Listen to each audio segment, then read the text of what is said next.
Hello students, welcome to the TSN online education platform.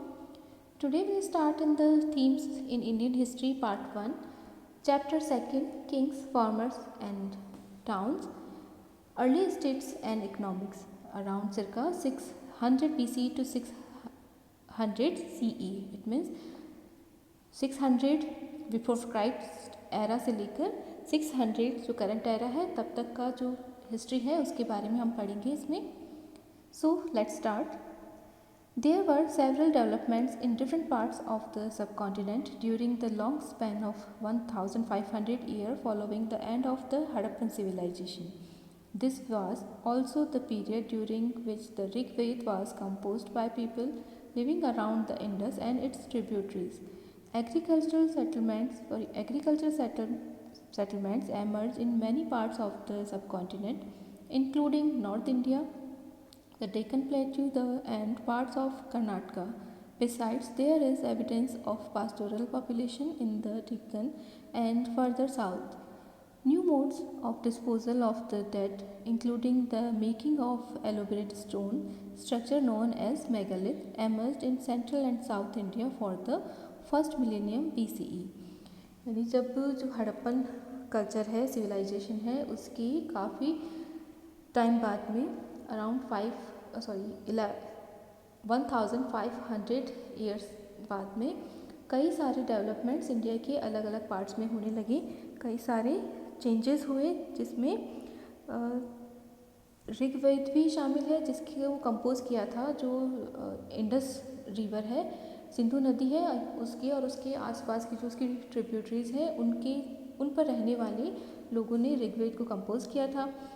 इसके साथ ही जो एग्रीकल्चरल सेटलमेंट्स हैं वो भी स्टार्ट हुए थे, जिनमें नॉर्थ इंडिया और जो डेक्कन प्लेटू है और उसके साथ ही कर्नाटक का जो पार्ट है उस तरफ एग्रीकल्चरल सेटलमेंट स्टार्ट हुए. जबकि जो साउथ है, इंडिया का साउथ प्लेट्स है या साउथ प्लेसेस है, वहाँ पर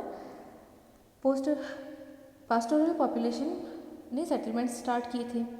साथ ही डिस्पोजल के भी जो डेड है उनके डिस्पोजेबल के भी नए मोड्स आने लगे, स्टार्ट होने लगे, जिनमें स्टोन से बड़े बड़े स्ट्रक्चर बनाने की शुरुआत हुई जिनको मेगालिथ के नाम से जानते हैं.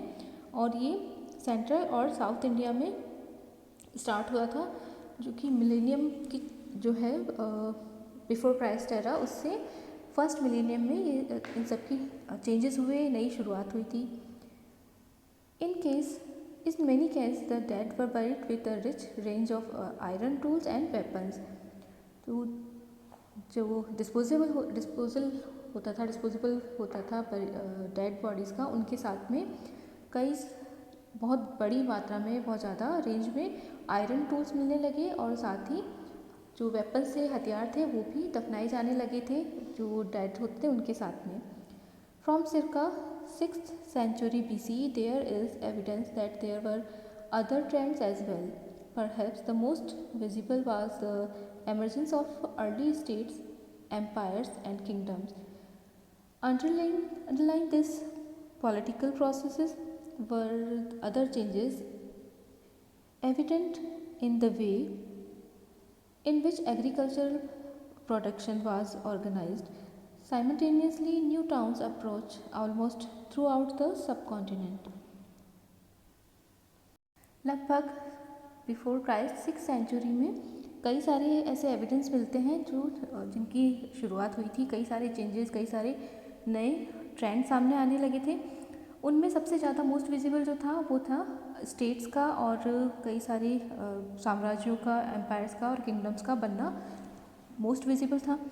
इनमें कई सारे चेंजेस उसकी वजह थे. पॉलिटिकल जो प्रोसेस था उसमें बहुत सारे चेंजेस भी हुए थे और इनका जो रीज़न था या इनके बारे में जो एविडेंस मिलता है वो पता चलता है कि जो एग्रीकल्चर प्रोडक्शन होता था उसको ऑर्गेनाइज करने का जो तरीका था उससे पता चलता है. इसके साथ ही जो सब कॉन्टिनेंट था उसमें बहुत सारे नए टाउन्स, नए सिटीज़ का बनना और नए जो सिटीज़ है, साथ ही जो नए एम्पायर है उनकी शुरुआत होने लगी थी. Historians attempt to understand that developments by drawing on a range of sources inscriptions, taxes, coins, and visual materials. As we will see, this is a complex process. You will also notice that these sources do not tell the entire story. इतिहासकार जो है या जो scholars हैं, historians हैं, वो इस जो चेंजेस जो हुए, जो डेवलपमेंट्स हुए, उनको अंडरलाइन करते हैं, उनको एक अलग प्रोसेस से या जो भी मटेरियल्स हमारे सामने है, एविडेंस है, उनको रीड करके उसके बारे में एक बताते हैं, इंफॉर्मेशन देते हैं कि, और उसके लिए वो यूज़ करते हैं इंस्क्रिप्शन को, टैक्सेस को, कॉइन्स और जो विजुअल मटेरियल्स हैं उनको यूज़ करके एक थ्योरी वो देते हैं।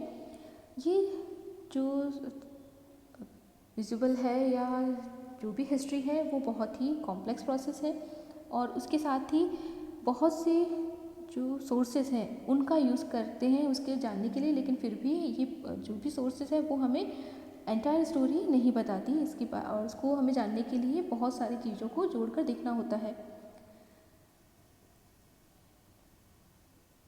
Epigraphy is the study of inscription. तो इंस्क्रिप्शन के बारे में हमने पढ़ा था कि जो हिस्टोरियंस हैं वो इंस्क्रिप्शन का यूज़ करके ट्रुथ को सर्च करते हैं, उनके बारे में, हिस्ट्री के बारे में पता लगाते हैं। तो जो इसकी स्टडी होती है इंस्क्रिप्शन की वो एपिग्राफी कहलाती है। Now first point is Prinsip and Priyadasi. Some of the most momentous development in Indian epigraphy took place in the 1830s. This was when James Prinsip, an officer in the mint of the East Indian Company, deciphered Brahmi and Kharoshti, two scripts used in the earliest inscription and coins. He found that most of these mentioned a king refers to as Priyadasi, meaning pleasant to behold. There were a few inscriptions which also referred to the king as Ashoka, one of the most famous ruler known from Buddhist text. Bharat का जो history है या जो inscription science है उसमें एक बहुत ही बड़ा चेंज तब आया 1830 में, जब जो जेम्स प्रिंसेप हैं वो ईस्ट इंडिया कंपनी के एक ऑफिसर थे। उन्होंने जो उस समय की इंस्क्रिप्शन उन्हें मिला था उसको उन्होंने पढ़ा, उसका मीनिंग निकाला। इसके लिए दो तरह की इंस्क्रिप्शन, दो लैंग्वेज में इंस्क्रिप्शन थे, जिसमें एक ब्राह्मी और दूसरा खरोष्टी थी। उन्हीं में जो इंस्क्रिप्शन थे और जो कॉइन्स थे उन पर लिखा जाता था।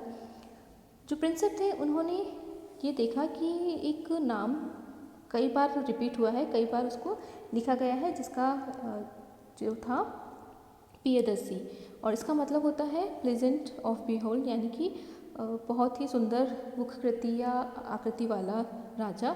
और बहुत सी इंस्क्रिप्शन पे इस राजा का नाम अशोका भी लिखा हुआ मिला उन्हें, जो कि बहुत ही फेमस रूलर था। और ये जो बुद्धिस्ट टेक्स्ट है उनमें इस तरह का पता चलता है कि अशोका जो था वो बहुत ही फेमस रूलर था।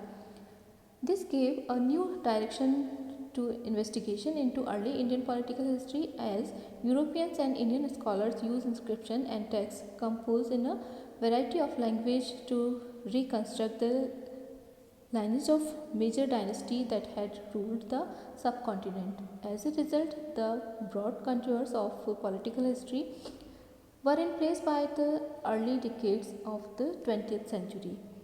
इस रिसर्च में जो स्टार्टिंग की पॉलिटिकल हिस्ट्री थी इंडिया की, उसको एक नया डायरेक्शन मिला, क्योंकि जो इंडियन और जो यूरोपियंस स्कॉलर्स थे उन्होंने यहाँ पर जो रूलर्स थे उनके बारे में, उनकी जो वंश थे, उनके जो राजा हुए थे, उनकी फैमिली के, उनके बारे में रिकन्स्ट्रक्ट करना शुरू किया। और अलग अलग जो लैंग्वेजेस में इंस्क्रिप्शंस मिले थे और रिसर्च हुई थी उसकी, उन सभी का यूज़ करके उन्होंने वापस से रिकन्स्ट्रक्ट करने का उनको नया डायरेक्शन मिल गया था। और उसी की वजह से ट्वेल्थ सेंचुरी है उसके स्टार्टिंग डिकेड्स में जो कॉन्टिनेंट है उसकी पॉलिटिकल हिस्ट्री के बारे में एक अलग सोच निर्मित हुई या एक अलग डायरेक्शन उन्हें मिला था। Subsequently scholars begin to shift their focus to the context of political history, investigating whether there were connection between political changes and economic and social developments. It was soon realized that while they were linked, these were not always simple or direct.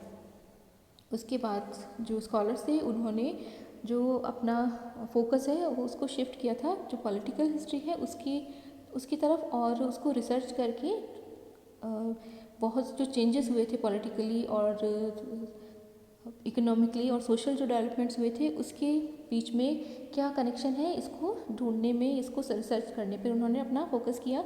और जल्दी ही उन्हें ये मालूम चल गया कि ये जो लिंक था उन सब के बीच में, ये भले ही इजी लग रहा है लेकिन हमेशा से इतना सिंपल और इतना डायरेक्ट नहीं था। अब देखते हैं inscriptions. Inscriptions are writing engraved on hard surfaces such as stone, metal, or pottery. They usually record the achievements, activities, or idea of those who commissioned them and include the exploit of kings or donation made by women and men to religious institutions. Inscriptions are virtually permanent records, some of which carry dates, others are dates on the basis of paleography or style of writing with a fair amount of precision. For instance, in circa 250 before current era, the letter A was written like this. By circa 500 CE, it was written like this. तो inscription जो होते हैं वो एक hard surface पर लिखे जाते हैं, एनग्रेव्ड किए जाते हैं, चाहे वो स्टोन हो, मेटल भी हो सकता है या फिर पॉटरी। और ये यूजुअली या तो अचीवमेंट्स होते हैं किसी राजा के, या उनके आइडियाज़ होते हैं, या उसके बारे में जो एक्टिविटीज़ होती हैं उसके बारे में लिखे जाते हैं। इनमें राजाओं के या जो वीमेन या मैन थे उन्होंने जो डोनेशन दिया था रिलीजियस इंस्टीट्यूशन को उसके बारे में भी लिखे जाते थे। उन्हें जो बनवाते थे मोस्टली उनके बारे में लिखा जाता था। साथ ही ये ऐसे रिकॉर्ड्स होते थे जो परमानेंट रहते थे, इन्हें जल्दी से ये ख़राब नहीं होते थे। जैसे कि वुडन पे या क्लोथ या पेपर पर जो लिखे होते हैं वो तो जल्दी डिस्ट्रॉय हो जाते हैं, डिकेट हो जाते हैं, लेकिन ये ख़राब नहीं होते थे, हमेशा रहते थे, परमानेंट होते थे। कई जो इंस्क्रिप्शन है उन पर डेट लिखी हुई होती थी, और कुछ पर जब डेट नहीं लिखी जाती थी तो उन्हें उनका टाइम पीरियड देखने के लिए जो पैलियोग्राफी है उसका यूज़ किया जाता है। और उस समय की जो राइटिंग स्टाइल थी या जो जिस तरह से लिखे जाते थे वर्ड्स को, उन्हें मैच करके पता लगाया जाता है कि ये किस टाइम पीरियड के हो सकते हैं। जैसे जो है हिंदी का, उसका अगर एग्ज़ाम्पल लें तो उसे पहले 250 जो ईसवी सदी है या उससे पहले का जो टाइम है उसमें प जैसा बनाकर उस पर प्र जैसे लिखा जाता था। और उसके बाद में 500 BC आफ्टर करंट एरा में जो 500 का जो टाइम पीरियड था उसमें बस एक हल्का सा टिक किया जाता था प के नीचे, तो इस प्रकार से को लिखा जाता था। The earliest inscriptions were in Prakrit, a name for language used by ordinary people. Names of rulers such as Ajatashatru and Ashoka, known from Prakrit text and inscription, have been spelt in their Prakrit forms in this chapter. You will also find terms in languages such as Pali, Tamil, and Sanskrit, which too were used to write inscriptions and texts. It is possible that people spoke in other languages as well, even though these were not used for writing. तो जो प्राचीनतम जो inscription है उनकी जो language थी वो प्राकृत थी, और प्राकृत उस भाषा को कहा जाता था जो ऑर्डिनरी जो लोग थे वो यूज़ करते थे, उनकी यूज़ करने वाली लैंग्वेज को प्राकृत कहा जाता था। तो इस जो चैप्टर है उसमें हम अजातशत्रु और अशोका जैसे शासकों के जो नाम हैं उनको प्राकृत भाषा में लिखे गए हैं वो जानेंगे, क्योंकि ये जो नाम थे वो प्राकृत अभिलेखों से प्राप्त हुए हैं, तो उनमें अजातशत्रु और अशोका का उल्लेख किया गया है। आपको यहाँ पर तमिल, पाली और संस्कृत जैसी भाषाओं के शब्द भी मिलेंगे, क्योंकि इन भाषाओं का भी इन इंस्क्रिप्शन में यूज़ हुआ है। वर्ड्स इनके भी लिखे हुए हैं उनमें, और हो सकता है कि जो ऑर्डिनरी पीपल थे वो और भी दूसरी लैंग्वेजेस बोलते होंगे, लेकिन जो राइटिंग के लिए यूज़ की जाती थी, लिखने के लिए जिस लैंग्वेज का यूज़ किया जाता था वो प्राकृत थी। द अर्लीस्ट स्टेट पढ़ेंगे नेक्स्ट वीडियो में।